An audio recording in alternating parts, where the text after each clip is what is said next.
Friends, स्वागत है आप सभी का एक नए लेक्चर में। इसमें हम टॉप 10 केमिस्ट्री के क्वेश्चंस देखेंगे और ये वेरी वेरी इंपॉर्टेंट सीरीज़ है क्योंकि प्रीवियस ईयर पेपर है और PYQs हमेशा एग्जामिनेशन में रिपीट होते हैं। और आज जो टॉपिक है वो एटॉमिक मास पे डिपेंडेंट है पूरा पूरा। एटॉमिक मास क्या होता है? तो फ्रेंड्स, कोई भी जो एटम होता है बीच में न्यूक्लियस होता है, नाभिक होता है और किनारे किनारे ये जो है इलेक्ट्रॉन्स जो हैं वो परिक्रमण करते हैं, चक्रण लगाते हैं। बात आई क्या समझ में? अच्छा, जो एटम जो मैटर के न्यूक्लियस के किनारे किनारे जो इलेक्ट्रॉन्स घूमते हैं, इन इलेक्ट्रॉन्स की ही वजह से ये डिपेंड होता है कि उसकी रासायनिक प्रवृत्ति, उसकी केमिकल प्रॉपर्टीज उस मैटर की क्या होंगी। बात आई क्या समझ में? यदि इस न्यूक्लियस के पास में इलेक्ट्रॉन होगा तो ये न्यूक्लियस पे ज़्यादा दबाव देगा, ये इलेक्ट्रॉन त्याग करने की कैपेसिटी जो है इसकी कम होगी, ये बॉन्डिंग कम बनाएगा। दूर होगा तो ये इलेक्ट्रॉन जल्दी निकल जाएगा, जल्दी बॉन्ड बनाएगा। तो कुल मिला के ये है कि इस पे पूरी पूरी डिपेंडेंसी जो है इलेक्ट्रॉन्स जो चक्रण लगाते हैं, रासायनिक जो भी गुण होता है किसी भी पदार्थ का, वो चक्रण लगा रहे इलेक्ट्रॉनों पे डिपेंड करता है।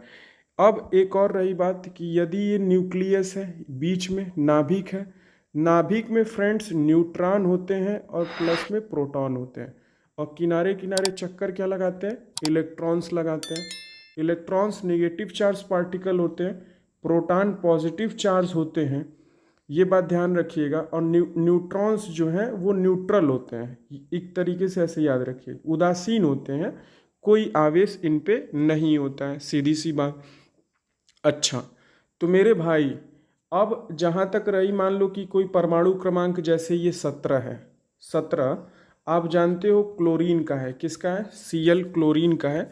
अगर मैं परमाणु क्रमांक से तात्पर्य समझने की करूँ बात, तो परमाणु क्रमांक मतलब ये होता है, क्रमांक का मतलब ये होता है कि उसमें उपस्थित इलेक्ट्रॉनों की संख्या, किसी मैटर के कोश में उपस्थित इलेक्ट्रॉनों की संख्या या फिर प्रोटॉनों की संख्या, कि उस मैटर में कितने प्रोटॉन है उस पर डिपेंडेंट करता है कि कितने इलेक्ट्रॉन या कितने प्रोटॉन है। परमाणु क्रमांक देख के आप ये बता सकते हो।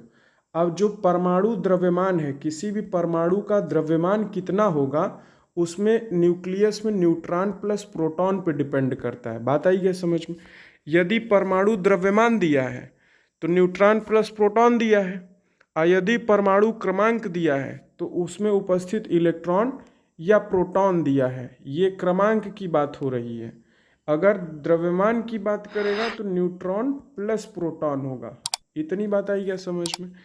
तो इसमें दिया हुआ है कि किसी तत्व के परमाणु क्रमांक 17 है और परमाणु द्रव्यमान संख्या 36 है, तो उसके न्यूक्लियस में न्यूट्रॉनों की संख्या। तो अभी हमने बताया कि किसी भी तत्व के न्यूक्लियस, उसके नाभिक में जो उपस्थित न्यूट्रॉन प्लस प्रोटॉन होते हैं, उसके द्रव्यमान का मान होते हैं। बात आई क्या समझ? तो द्रव्यमान 36 है मतलब न्यूट्रॉन प्लस प्रोटॉन को इंगित कर रहे हैं। अब परमाणु क्रमांक 17 है मतलब इलेक्ट्रॉनों 17 है और प्रोटॉनों 17 है। तो क्या मैं प्रोटॉन 17 मान लूँगा, द्रव्यमान में न्यूट्रॉन प्लस प्रोटॉन दोनों है, तो 36 में से 17 घटा दूंगा तो मुझे न्यूट्रॉन की संख्या मिल जाएगी, और 36 माइनस 17 आप करेंगे तो 19 आ जाएगा। बात आई क्या समझ में? काफ़ी हद तक समझाने की कोशिश कर रहा हूँ फ्रेंड्स, जितना हो पा रहा है। द्रव्यमान संख्या किसका योग होता है? तो द्रव्यमान संख्या अभी बताएं कि न्यूक्लियस में क्या होते हैं बेटा, न्यूट्रॉन प्लस प्रोटॉन होते हैं, किनारे किनारे इलेक्ट्रॉन होते हैं। इलेक्ट्रॉन द्रव्यमान में कोई पार्टिसिपेशन इनका नहीं होता है, बस रासायनिक प्रॉपर्टीज जो है ना वो डिपेंडेंसी करती है। अच्छा, तो इसका आंसर क्या हो जाएगा? तो द्रव्यमान संख्या किस पे डिपेंड करता है भैया? प्रोटॉन प्लस न्यूट्रॉन पे। Very good. अब चलिए, जो भी मैंने शुरू के 2 मिनट बोला था उसी पे पूरे ये क्वेश्चन डिपेंडेंट होंगे, आप कर लोगे इजिली यदि 2 मिनट सुने हो तो। अब क्वेश्चन है कि एक परमाणु द्रव्यमान संख्या को कैसे निर्धारित किया जाता है? तो परमाणु द्रव्यमान, फिर वही बात, न्यूट्रॉन प्लस प्रोटॉन न्यूक्लियस में होते हैं, बीच में किनारे किनारे इलेक्ट्रॉन्स घूमते हैं। अच्छा, इलेक्ट्रॉन्स केमिकल प्रॉपर्टीज के लिए रिस्पॉन्सिबल होते हैं और न्यूट्रॉन प्लस प्रोटॉन परमाणु द्रव्यमान बनाते हैं। तो कुल प्रोटॉन तथा न्यूट्रॉनों की संख्या को जोड़कर जो बनता है वो द्रव्यमान बनता है। अच्छी सी बात समझ में आई। नेक्स्ट क्वेश्चन है हमारा कि निम्नलिखित में से अधिकतम द्रव्यमान किसका है? इलेक्ट्रॉन का, प्रोटॉन का, न्यूट्रॉन का या फिर हाइड्रोजन न्यूक्लियस का। अब चारों का द्रव्यमान हम दे दिए। सबसे हल्का होता है इलेक्ट्रॉन, उसके बाद भारी पने में आ जाएगा प्रोटॉन, और सब ये हमको क्रम याद रखना है, इलेक्ट्रॉन, प्रोटॉन, न्यूट्रॉन। न्यूट्रॉन सबसे भारी, फिर उससे भारी प्रोटॉन, फिर सबसे जो कम भारी है, सबसे हल्का है जो हमारा वो चार्ज पार्टिकल है, निगेटिव चार्ज पार्टिकल, वो इलेक्ट्रॉन है। ठीक, तो ये बात एकदम याद रखनी है। प्रोटॉनों की संख्या, किंतु न्यूट्रॉनों की संख्या, भिन्न भिन्न संख्या वाले परमाणुओं को क्या कहते हैं? फ्रेंड्स, यदि प्रोटॉन समान हो, सेम हो, और न्यूट्रॉन भिन्न भिन्न हो जाएं तो ऐसे को समस्थानिक कहा जाता है। अच्छा, समभारिक भी होता है, समस्थानिक, समभारिक। आइसोटोप्स, आइसोबार्स, आइसोबार्स को समभारिक बोलते हैं, आइसोटोप्स को समस्थानिक बोलते हैं। जिसमें प्रोटॉनों की संख्या बराबर हो, न्यूट्रॉनों की संख्या भिन्न हो, उनके उसके नाभिक में, ऐसों को क्या बोलते हैं? समस्थानिक बोला जाता है। बात आई क्या समझ में? और समस्थानिक के हाइड्रोजन परमाणु के समस्थानिक 1H1, 1H2, 1H3 टाइट्रियम, ये होते हैं। समान परमाणु संख्या वाले न्यूक्लियोइड्स को क्या कहते हैं? समस्थानिक कहते हैं।